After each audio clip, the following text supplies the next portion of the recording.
Welcome to the YEG MS podcast. I hope you like the new opening. I'm sure it's a little different. It's actually based on the 1955 sci-fi classic This Island Earth, which was released by Universal International Pictures. It's by today's standards, it would be a very cheesy sci-fi movie. And if you ever saw the Mystery Science Theater 3000 feature film, it's actually the movie that they lampoon, and that's how I was initially introduced to it sometime in the mid to late 90s. And you can actually find it on the Internet Archive. If you go to Google and search Internet Archive, go onto that website, search This Island Earth, and you can watch the whole movie for free. You can even download it if you so choose. The Internet Archive is pretty amazing that way. They have all kinds of stuff that's in the public domain that you can download, have a look at, and I guess have some fun with. I mean, if you like older stuff. Now, obviously, there's a change in format. This is the very first video podcast that I've done, and the reason for the change, it was suggested to me a while ago by a buddy that maybe I should start taping when I do the podcast, putting it on YouTube to make it more accessible, more fun. Some people are visual, some people are more auditory, and obviously YouTube gets a ton of traffic. It was just a different avenue to put it on, and it's taken me till now to do so. But like I've joked with people that I have a face for radio and a voice for the silent movies. So this wasn't the obvious thing for me, but I'm going to give it a try because part of doing the internet for me is really learning how to do all this stuff, and it's fascinating to me that that we live in a day and age that literally anybody with a home computer can broadcast himself around the world. And I remember I was reading I work in sales during the day, and I was reading a marketing book a few years ago. And when things like the App Store and iTunes and those sorts of things came out, what they found was, there's obviously the top sellers that are going to sell millions of copies and thousands of copies and that.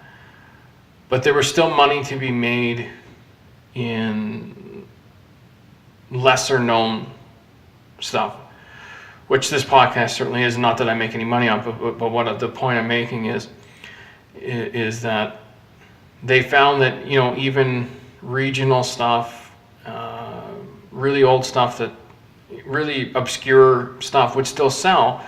Obviously not thousands of units, but when you're releasing something digitally and at a 99 cent price point, or in this case, in the case of this podcast, it's free for anyone who's interested to listen to or watch, or that there was still a market for it. This podcast is an example that, my best episode will get several hundred listeners, which may not seem like a lot, but to me it's pretty amazing. And the amazing part of that is those listeners are, I'm based in Edmonton, Alberta, Canada, and initially the podcast was directed towards people in this market, but over half my listeners now are in the United States. There's a few in the UK. It's been fascinating. I've even got emails from India, so it's India and Iran, and it's just fascinating to me that it has that kind of reach. And which brings me to another sort of format change, is that each episode now, my plan is to have a specific topic for each episode. I think I need to start bringing a little bit more focus to this if I'm going to keep doing it. I'm not obviously professionally trained in media or being a host or a journalist or anything like that, but I'm just a guy with MS that decided that he wanted to learn how to do stuff on the internet and thought I would give this a shot. But anyway, so now I'm going to have a specific topic for each episode just to bring a little bit more focus, and that way when people are searching for it, maybe they're searching for stuff on a specific topic, and that'll be more helpful that way. It's something I'm going to try for a while and see. I think the way I was doing it before was getting stale and it was getting old, and this way it just kind of brings something new to the table. On that note, my initial idea for the topic for the first episode was I was actually thinking about doing a full episode on exercise and multiple sclerosis. And in doing research online at PubMed and a few other sites, I actually came across a paper at PubMed that I thought, wow, I could probably do a whole episode on that.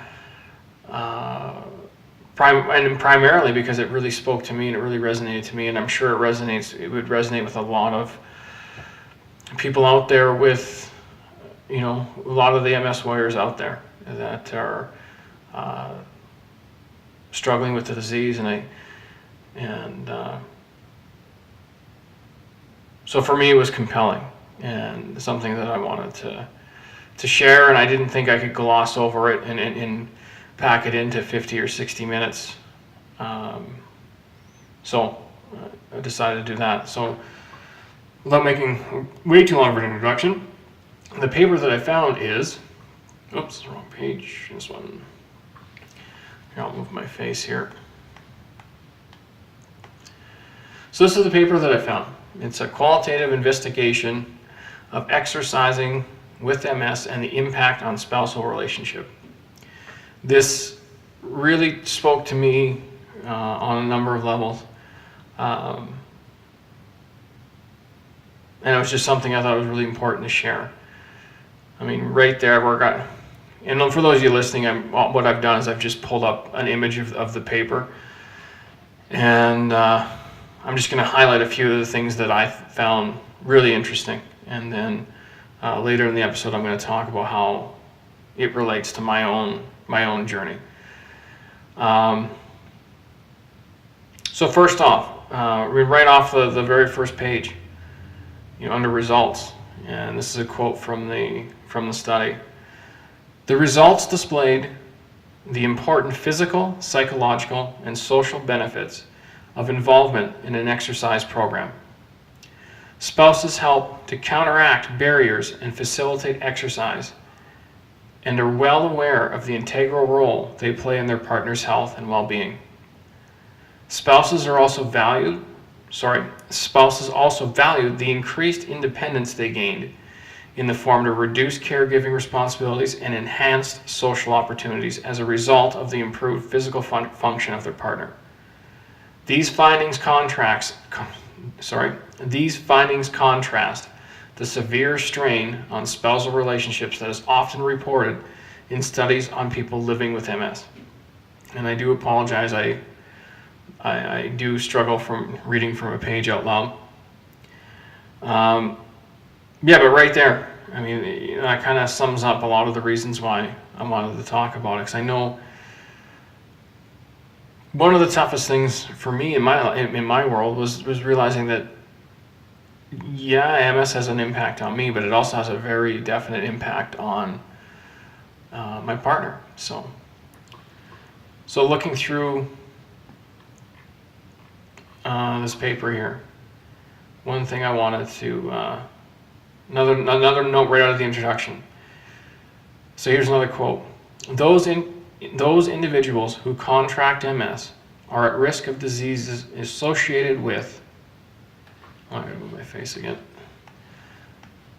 Diseases associated with sedentary living due to the fact that the symptoms of MS, primarily fatigue and heat sensitivity, often make exercise and physical activity uncomfortable. Now for people who've listened to the podcast regularly, they would know, obviously I've run several ultra marathons, 2 to raise money for multiple sclerosis. And I've been asked about how I deal with both fatigue and heat sensitivity.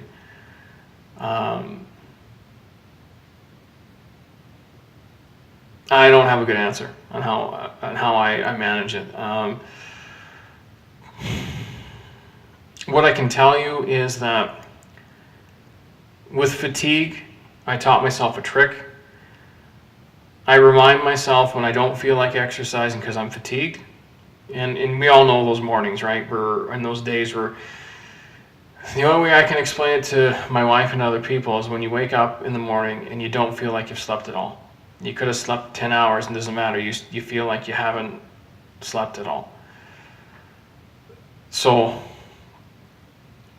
and I think every MS or every MS wearer experiences it differently, but I certainly understand that part of it. So the trick I taught myself was to remind myself that physically there was nothing wrong with me. That this was something disconnected in my brain and in my nervous system that was making me feel that way, but there was no reason why I couldn't go for a run or whatever I was going to do that day, or whatever my plan was. So, and really then it would just became a question of will, and it was willpower, and sometimes I failed, but the times that I did, and I found that, especially running, if I could get myself to run for like 5 to 10 minutes, after about 5 or 10 minutes, the fatigue would go away. Probably just because other chemicals and hormones start kicking in and taking over. That was definitely a trick there. Now the heat sensitivity, I really don't have. I don't have a good answer for that. I don't. I think it's different for everyone.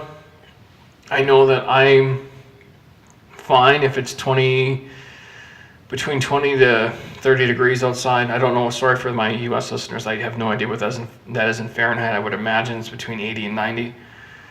But if I'm inside and it's warm, that's when it gets me. As long as there's air moving around me, I'm for the most part okay. But if I'm in a vehicle where somebody likes it really warm, my in-laws' house, for example, they like it really warm.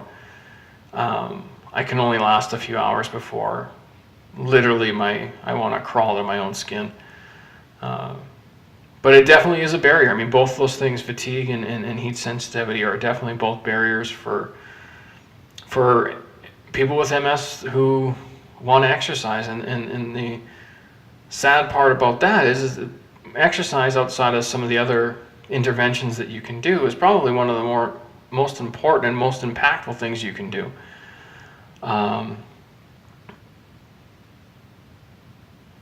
So that's that. That was that piece of the paper that I found interesting. Now, the way that they set up the study, they just basically interviewed people with MS and their partners, and they had them, commit to doing I believe it was a 12-week exercise program. So here's just some highlights, and this is why. And I would encourage anyone listening or watching to go to ownmultiplesclerosis.com, and in the companion notes, like in the blog post for this podcast, I'll have a link where you can download the paper, or you can just, on the top left of the website, you can go in and it says research and resources. You click that, and then I've got a whole whack of papers there that I've accumulated. People either sent to me, I've downloaded them from PubMed, that you can read, and this is one of them. And I would encourage anyone to read it. And the nice thing about this one, there isn't a lot of sciencey stuff in it. It's a straight study where they're interviewing people and just asking for their feedback on how things are going. So anyway, here's some of the feedback, and here's one example, and this is a quote from the study. John, a spouse, acknowledged how close he and his wife were to a complete breakdown of their relationship due to her deteriorating condition and the mental toll it was taking on both of them.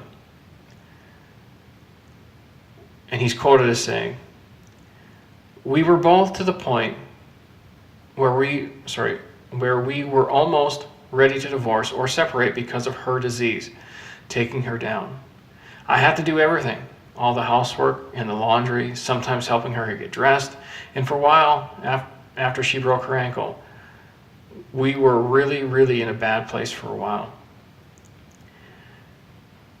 And one of the things I found while reading this, and I'm very fortunate in the sense that I'm still able to run. I can function pretty much close to normal. But I do have my days, and I have my days where I'm just not there. And it's taken me a long time to realize, especially because my wife and I have a 5-year-old and a 3-year-old, the impact and the toll that takes on her. It took me a while to be really cognizant of the fact that, okay, so when I'm out of the game, that's really increasing her load and the stress on her. And I'm not saying I'm perfect. Certainly I'm far from that, but I think realizing stuff is half the battle sometimes, and talking about it. Here's another quote, and this is from Louise, another spouse. Spoke of the anger that often accompanies a diagnosis of MS. This is quoting Louise. One of the things that I realized about people with MS and their families, especially partners, is that there is an anger. One man with MS we know, younger, like mid-30s, early 40s, and he's now on disability. The anger is increasing in that family, and while his wife is dealing with the anger, he's retreating. He's doing what I saw my partner doing a few years ago. The anger is something I definitely understand. It's something I wholeheartedly understand. And for me, it started 10 minutes after my diagnosis. I'll never forget that day. Where I was diagnosed was the University of Alberta here in Edmonton, and they have a multiple sclerosis department, and it's on the, say 4th or 5th or 10th floor, it doesn't matter. I had to get off an elevator. And when I got off the elevator, right when you get off the elevator, the name of the department's right on the wall there, and it's like multiple sclerosis department of the University of Alberta. And I remember when those elevator doors closed, in my mind it felt like a dungeon door closing. I hadn't been diagnosed yet. I was about 25 minutes away from being officially diagnosed, but I knew it was coming. I think at that point, the issues I've been having, I couldn't see out of one eye, I couldn't get up, I lost my balance, all that stuff. I knew it was coming. You don't go through an attack like I went through and expect, them to say, oh yeah, everything's great. Especially since I was still recovering at that time. And I remember leaving that appointment fairly bewildered, because I literally went in the office, the neurologist threw my MRI up on that lit thing that, so the light comes through and they can see the lesions and that. And then just a very cold tone. He just said, yeah, Mr. Wingrave, you've got MRI confirmed multiple sclerosis. And then it felt like he just said, okay, and you go into the next room and the MS nurse will come in and start going over your options. And the options I was given were drugs, and not a word about exercise, which that still frustrates me to this day. I understand that there's a lot of case studies and there's a lot of evidence that the MS drugs can keep you from progressing or slow down the progression. So I would never encourage somebody not to take them, but exercise is also huge, and it frustrates me that's left out. And not with every neuro, but I think that large part it's kind of like take a pill and come in for every year 6-month checkup, but they don't talk to you about changing your lifestyle or any of that stuff. It was just like, here are your drug options, and away you go. But I remember getting in my car and driving away from that appointment, and I felt pity for myself for not even 10 minutes. And then it went from that to just rage. And it wasn't anger, it was rage. And I know when I had to tell my parents that, especially with my mom, I think there was some anger there. Not obviously at me, but just that it happened. And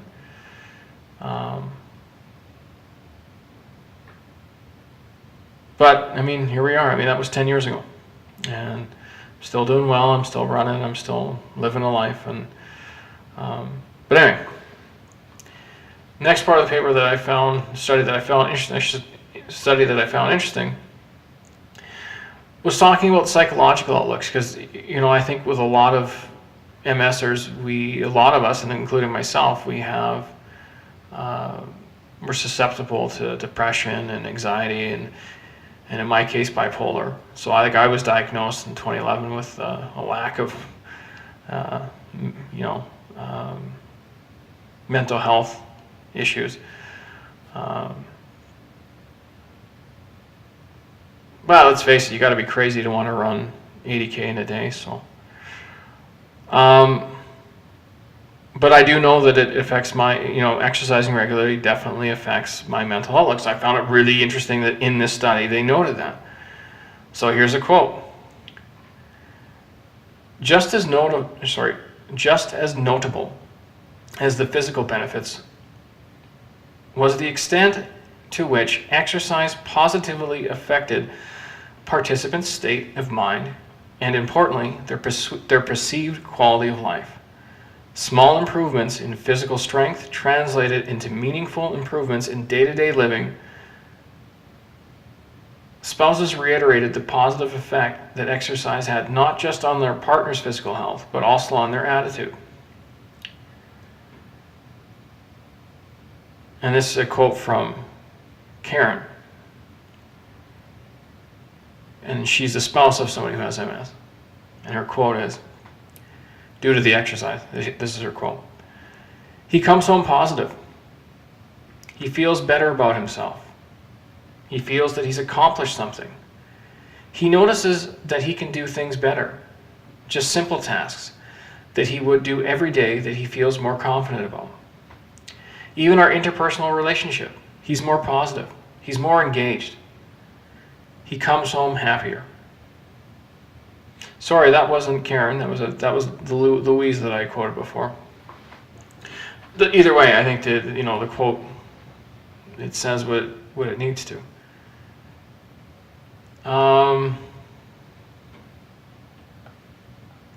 Now, one of the things of the study that they point out, there was three major There was three major themes that emerged from the analysis, and they were maintaining independence, overcoming isolation, and negotiating if exercise is worth it. Now, the quotes I just mentioned, I should have actually mentioned the 3 points before. They are from the maintaining independence portion of the study.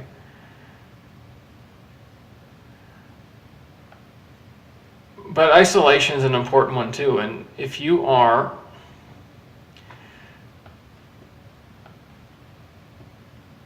like I'm different in the sense that I like exercising by myself, and I know that I'm not in the majority, I'm in the minority. I know for myself that going for a run for 3 or 4 hours is, for me, it's very therapeutic. It's almost meditative in a way. It gives me time just to sort through things, but most people aren't that way. Like even my wife, and she's not an MSer obviously, but she likes group exercises, and it's been really great. She's got a great group of ladies that now she goes and exercises with. But the negotiation, that theme came up, that negotiation if exercise is worth it. Now I'll touch on my personal situation when I talk about that, but that's an important theme, because if there's a perceived value for both people in the marriage or partnership or what have you, Obviously, there has to be a negotiation takes place to make sure that there's time to do it.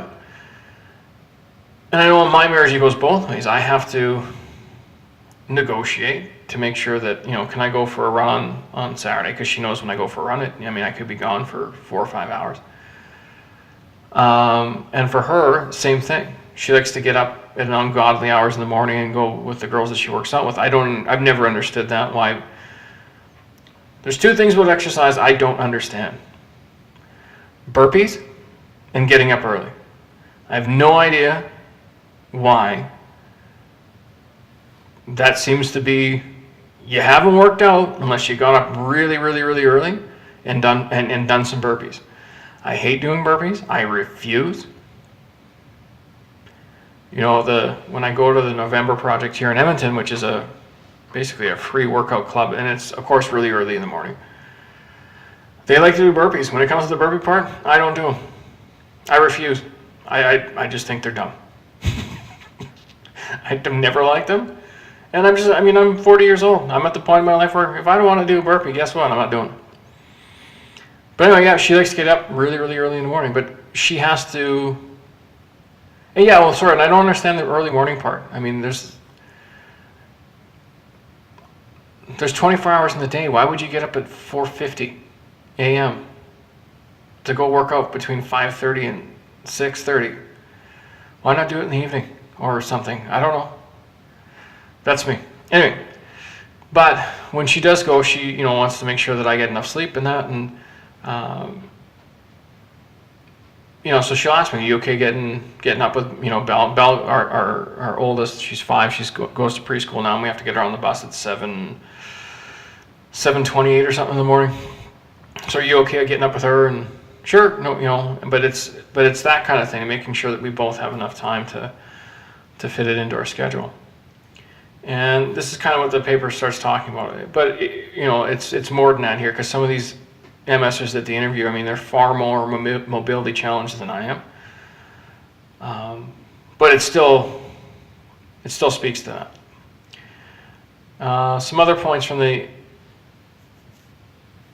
study that I found interesting. I'm going to read 2 more long quotes, and then I'm going to move on from the study. In the discussion section,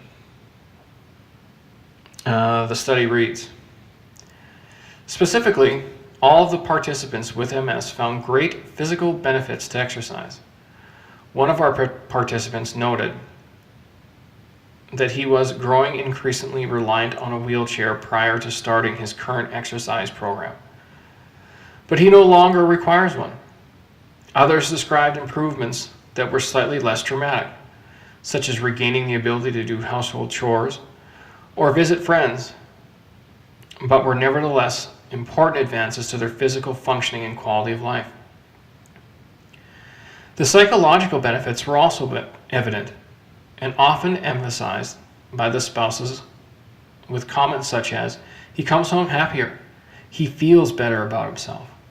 Intertwined with the psychological component was the social interaction, which constituted a third major benefit. This was clearly a meaningful aspect of exercise for our participants who were exercising in a group setting, all of whom indicated they would find it exceedingly difficult to exercise on their own. I think I highlighted those 2 paragraphs because I think that pretty much sums it up. I shouldn't say I think. I know. Well, it's not even that I know. Everyone knows. Exercise improves your health and improves you physically. And it also improves your mental well-being. It alleviates stress. It normalizes your hormones. It balances you. So there's not a person on this planet, MS or not, who can't benefit from exercise. Just can't. I have air quotes normal friends who claim that, nah, I can't exercise. I'm not a runner. I'm not a weightlifter. I'm not a...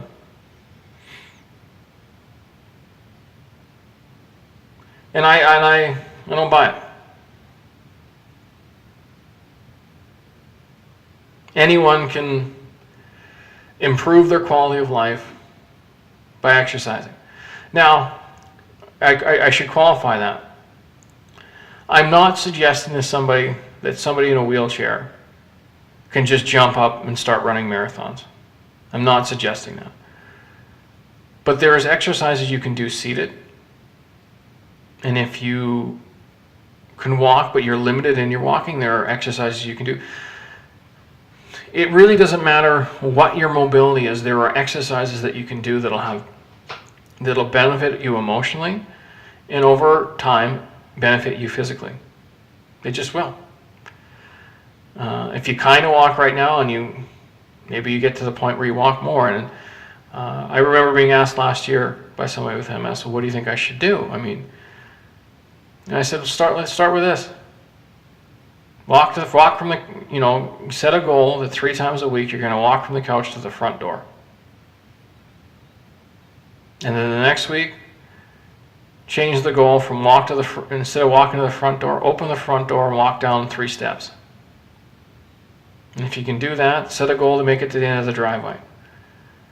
And if you can do that, see if you can make it to the end of the block.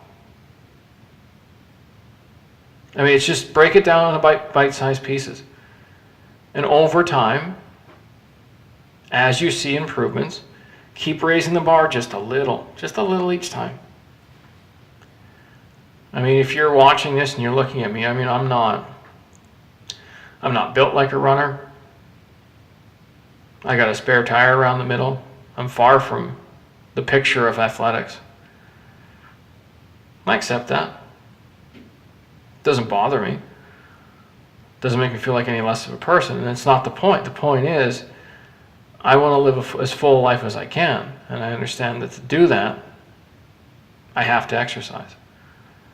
And I haven't been able to run since the first weekend of October, which has been really hard on me because I have issues with my Achilles and my right foot from running too much, ironically enough. So I've been riding the stationary bike every morning. I was on it for 44 minutes this morning, and I was on it for 50 odd minutes yesterday morning. To be honest with you, I hate riding the stationary bike. I hate riding a bike. To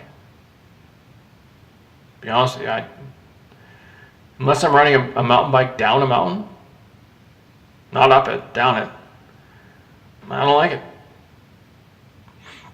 But I have to do something. I can't quit. So I've committed myself that, 5 to 6 days a week I'm on that stupid bike every morning. I listen to podcasts every morning while I ride the bike. Because I understand that physically it has an impact and mentally it has an impact. So I'm kind of getting preachy there, so I'll move on. Now the conclusion. I'll read one more paragraph, a couple more paragraphs from this. So the conclusion reads, rather than an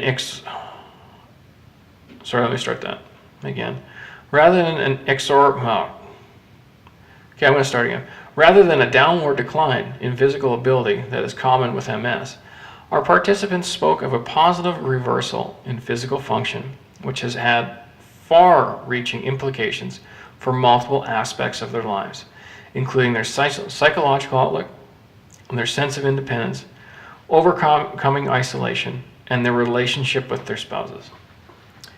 Spouses can often help to counteract barriers and facilitate exercise, and our interviewers suggest they are well aware of the important role they play. So once again, I'm not going to read any more from this study, but I will leave a link so that you can download it, read it for yourself. In the companion notes and it'll be in the research and resources section of the website. The link's in the top left of multiplesclerosis.com. And I would really encourage anyone listening that is either has MS or is a family or friend of somebody with MS to read it, because it can have a huge impact regardless of what stage that they're at. It's it's one of those things that really can't be debated. Being active is just better for you than not being active, period. So now, how this has affected my own life is, now for you guys listening and not watching, I just brought up a picture, and for those watching, I apologize for how pixelated it is. It was taken in 2009, and it was taken with a phone circa 2009, so hence the pixelation. But what a picture depicts is, I'm in that picture right there, I'm about 25 meters from the finish line of the very first half marathon I ever ran. And the lady in purple was high-fiving me. That is my sister. And what's funny about this picture is, as you can see, now you can't see this if you're listening, but it's very clearly, you're running up to the finish line. And she ran out from the crowd, and she was cheering and crying, and I think it was pretty emotional for all my family that was there. This is 2 years after I was diagnosed, and I was bedridden for 4 or 5 months, and I think that for them to see me, finishing a half marathon was pretty impactful. But the funny part about this is, as I'm running up, you've got the number placard on you, and the announcer reads your number, and he starts reading, this is Sean so-and-so from wherever, and first half marathon, whatever he said. But as he's saying my name, he stops, pauses, and says to the lady in purple, "You can't be on the track." So actually, and you can't see it because it's pixelating, I'm starting to laugh at that point because it's pretty funny. So that was September long weekend of 2009. Here's me crossing the finish line.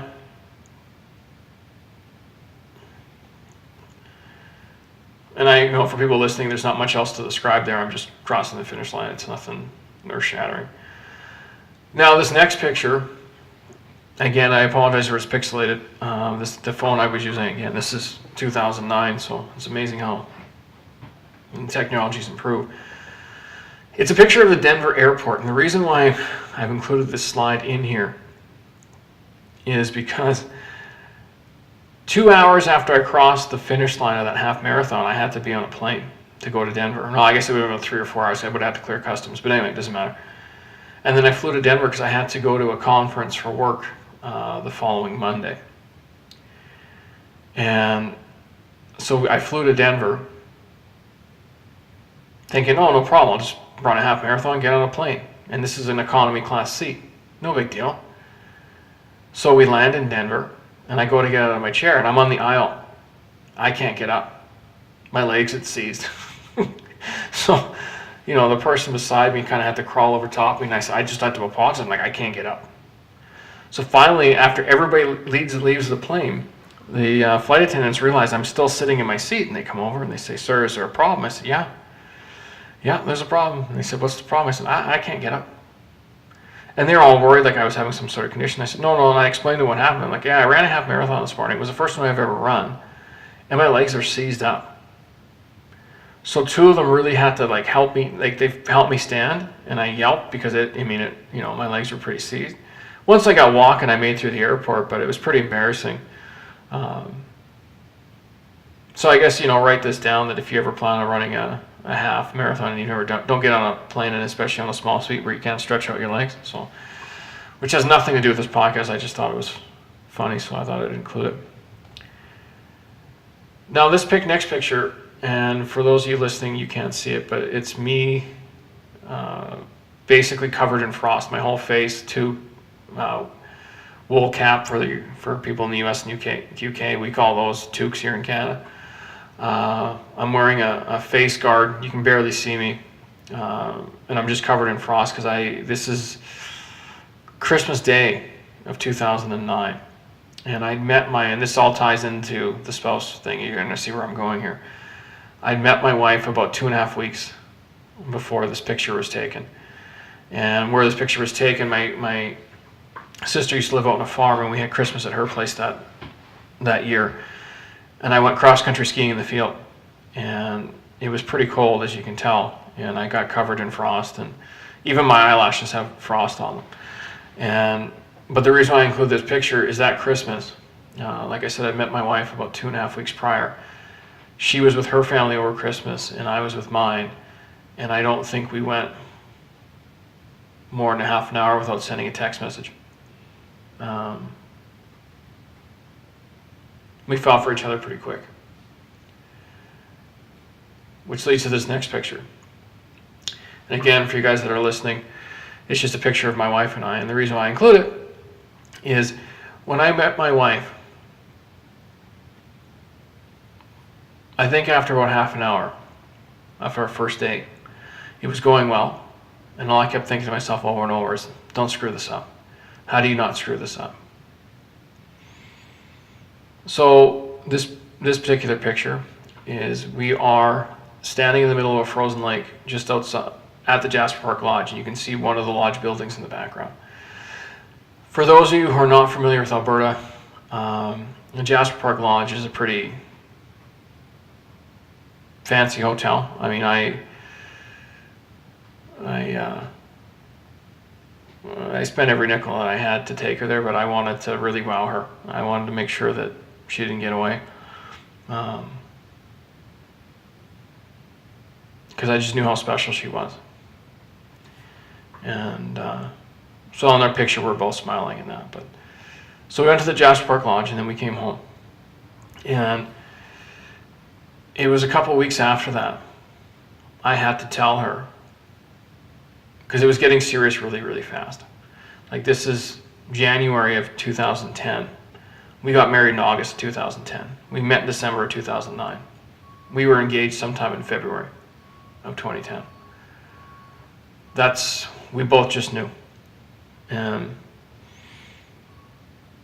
But as I was aware of where it was going, the realization dawned on me, you got to tell her about your MS.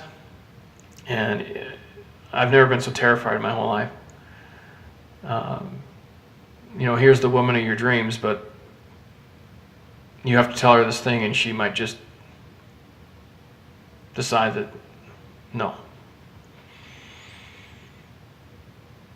So I told her. It was sometime in that January. And her reaction was just sort of, okay. And then I asked her, does this change anything for you? No. That was her answer. No. I think I probably proposed a week or two later. I mean, she was just willing to accept me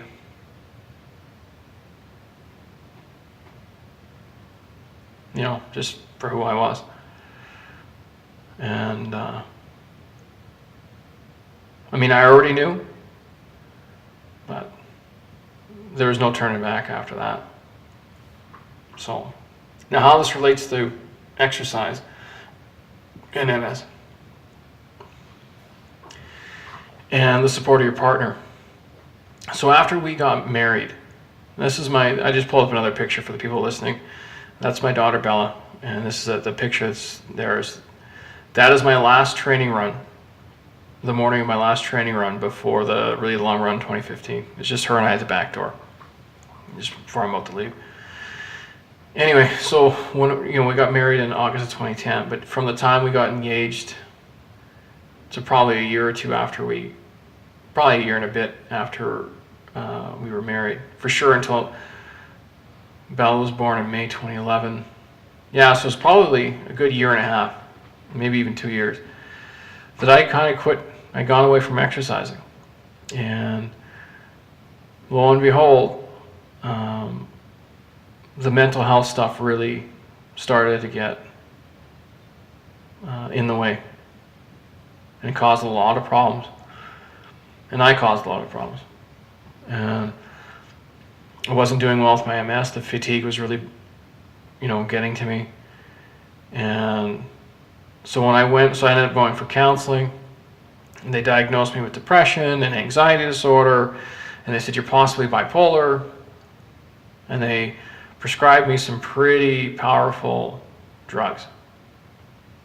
And my wife and I talked about it, and we came to the mutual decision that let's just try exercise and diet, and as long as I don't have any flare-ups either with some of the the anxiety and bipolar stuff, and as long as my MS settles down, and obviously I was taking Copaxone at the time. I was taking MS drugs at the time, but as long as we don't see any flare-ups that way, we'll just kind of see how it goes. Well, that was in 2011, and I've never ever taken the whatever it was. They starts with a P. I can't remember the name of it, but whatever they prescribed me then, I've never taken it. But then as I started running and exercising more and feeling better, then I got the crackpot idea that I was going to run 80 kilometers in a day to run money for the MS Society. Well, once I realized what the training was like, I mean, it was we're talking 5 or 6 days of hard training for a year. And in order to do that, it's a big time commitment. And I think near the end of the really long run in 2015, I think my wife was getting a little afraid, and because I was out of the house, we have young kids, it was a lot to ask. But so the run came, and then after that run, I just kind of put my feet up and put her in cruise control for a good 4 or 5 months. But then obviously, my mood and things started, I should flip this picture. So, sorry for the people listening, I just flipped the picture again. It's a picture of my wife and I at the end. She's holding my son at the end, the finish line at the first really long run. Anyway, so I think when I took that time off again, some of the old demons started popping their head up. And really it's to the point now where the second I'm getting any hints of depression, if I'm feeling anxious, if I'm moody, if I'm having issues with fatigue, my wife will literally now, like it's been a full 180, will hand me my shoes and just say, go for a run, get out of here. Kind of speaking back to that study, she sees the impact and how it affects me, not only, with regards to the MS, but physically, mentally, spiritually. It really all ties together. So, and she's my biggest supporter, and just it's been really, really amazing. But you can't just, you're not on an island with your wife. There's other, it's that old saying. It's very similar to that saying that it takes a village to raise a child. But you are a part of your village. And for those people listening, I just flipped the pictures again. And what this picture is of is a really, really, really steep staircase that comes out of the Edmonton River Valley. And this staircase, what's pictured, you're actually only seeing the last 50 steps, and there's actually 220 steps here. And it's quite a steep incline. And in the picture, the top left is my dad. The sort of middle is my wife piggybacking my son up a 220-step steep staircase. She's a monster. She's incredible that way. She was pretty dead after doing that. And then on the right-hand side is my daughter Belle, and in the black, the lady in the black down there with the pink shoes, that's my sister. The guy with no shirt on, don't know who he is. It's not me. I wish I had that body, but no, it's not me. And my mom must have must be out of frame. She must be a little further down, but this staircase is about 15 kilometers from my house, and what I do is I run from my house to the bottom of the staircase, and I run up and down it until my legs are absolutely dead. Then I run home. I won't lie, the run home is there's some walking, but I would tell them about it, and then last summer, before they asked, well, can we come and do some stairs with you? So the whole family came out and started doing the stairs, and it takes a lot of support. I mean, every MSer needs support, and I'm just, besides my wife, I could be the luckiest guy on earth with in terms of having the family that I do that supports it the way that I do, and yeah. And again, for the people listening, I just flipped the slides again, and the next is just a typical selfie where we all kind of started crowding in to one picture. I should move my face so you can see my dad's face a little bit there. But, yeah, so, I don't really know what else to say. I mean, you have to have a big support network, and you got to believe in yourself. But you also, it's easier to believe in yourself when you got a bunch of people behind you believing in you. And I know when I started running and that, I had a lot of people tell me you can't do that. Well, number one, because I'm just not built for it, according to them. And I always make the joke. I mean, if there was, I'm for sure, as far as 40-year-old fat guys who run ultra marathons, I'm for sure in the top 10 in the world, maybe even top 5.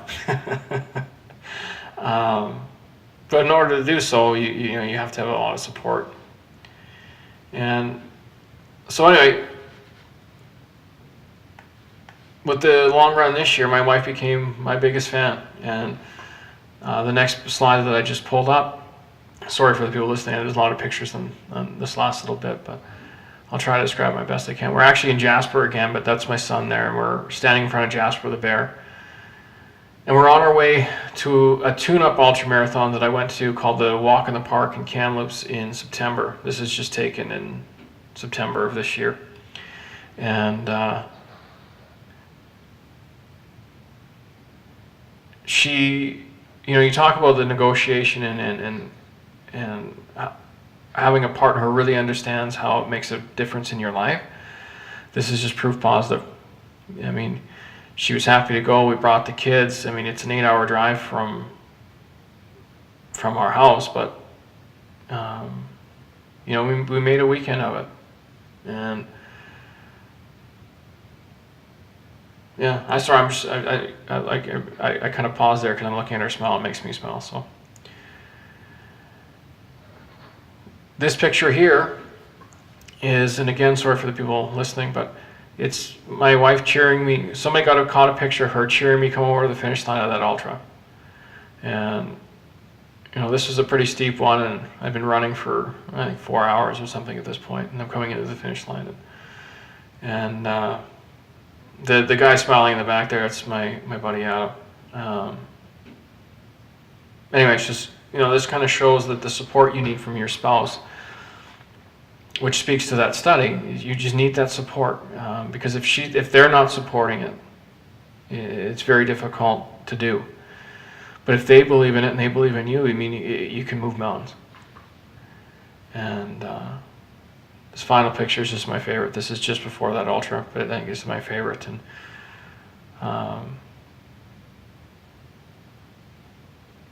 I hope that everyone listening has a partner like I do. I mean, she's beautiful. She's amazing, and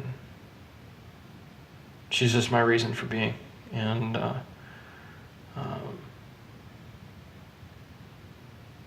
I'm just gonna move on there. So that is the very first video version of the YEG MS podcast. obviously you can find me at my blog at ownmultiplesclerosis.com. If you're interested in reading that study, the study that I talked about in this episode, you can absolutely go there. I will leave links to the paper so you can download it and check it out yourself. If you want to follow me on Twitter, ownms.com1.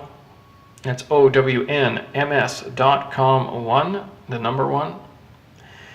You can also find me on iTunes, SoundCloud, and Stitcher Radio just by searching YEG MS. You can also, it would be awesome if you subscribe to the YouTube channel, and you can find me a million different ways. So, as always, if you would ever be interested in being a guest on the podcast, we can do it via Skype, via phone, via FaceTime, however you want to do it. Happy to have you on.